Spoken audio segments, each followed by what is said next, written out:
Um, just what I said to the team after the game.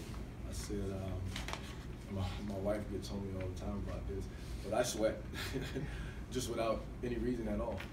And tonight they gave me even more of a reason to sweat. Armpits, really gets going. But like I told those guys, this was still a learning moment here. And sometimes it's better to win and learn than it is to lose at the end of the day. But I did like the grit to continue to keep playing and come out with the win. So excited by that, and just it being actually a team effort. So what was the biggest thing you took from this? Was it, you mentioned just the grit to keep playing? Was it that, or making shots down the stretch, or what was the things that you can really draw the biggest positives from drawing from this? Well, the first thing, like I was challenging, was Alan Herndon in the sense of being more assertive. For him and HD to be out on the floor at the same time, he just can't come away from games only taking 8 shots. I think he has to be a double-digit shooter, along with H and JJ, those guys. I thought him being assertive tonight helps us long-term. If I'm a team getting ready for us, yes, Hayden Dalton can go off and get 30 plus. Justin James can go get 30 plus. Herndon, yeah, he's gonna have a solid day, at 12, or 8 or 10. But for him to go out there and get 32 helps us going forward because it's in him, and it allows us to stretch the defense even more. And like I was telling the radio crew out there, yeah, we're gonna run into some teams that take advantage of us a little bit in the post because of the physicality, but that's how we have to take advantage of them on the end with our skill set between H and Al and the ability to make shots. How do you feel the defense came out after the DU game? Did you like how they played, or? I thought our energy was tremendous to start the game.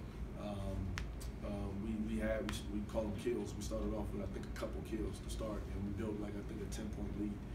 But the part of growth, again, is not getting comfortable when you do take a lead, and I thought we had some of that tonight. And I thought actually down the stretch, especially in the second overtime, I thought we were really good. But throughout the game, I thought we made some mental mistakes on the defensive end of the floor when we were in our zone defense and rotated to a non-shooter to allow a shooter to take the shot. And in most cases, you're saying let the non-shooter beat you than the guy that's shooting 50-something%, from the three-point line. So we had some mental mistakes here and there, but again, learnable, teachable, and really good to be able to teach it after a win. You talk about your skill set. What does it say about your big-time guys to step up 3 double-doubles between Al, HD, and JJ? Well, again, I mean, those 3, and I know Alex didn't really have a good night, but just from a veteran guy, actually him and Lou. But those 3,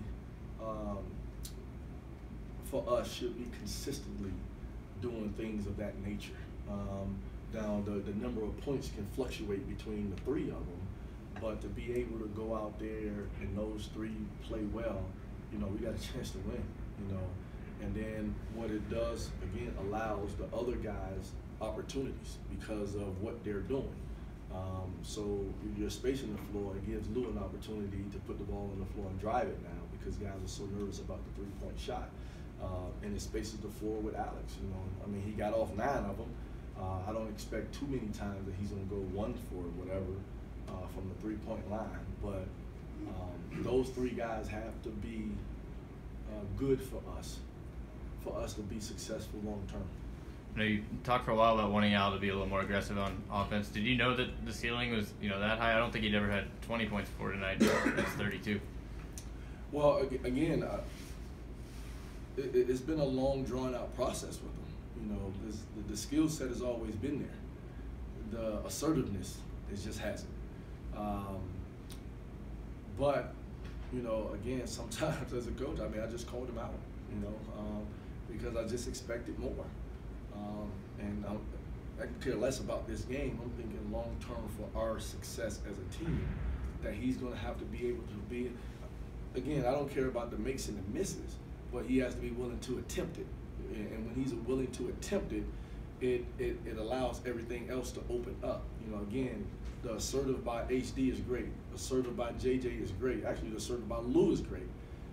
Al just needed to be more assertive, and this was a good opportunity for him tonight. I'm glad that it happened in a successful way, because now he understands it's capable. He can do it. Now, the drawback with him is he'll do that and then revert back. So it's our job as a staff to continue to challenge him to be assertive. Again, like I always tell him, and I tell our guys, I don't care about the makes and the misses. I care about it being right. You know, is that a good shot? You know, I don't care about it if it goes in or not. Is that what we're looking for as a team? And for him, he has to be assertive for us to be good long term. You mentioned, you know, you said you talked about being assertive with him for a while, but you said you called him out.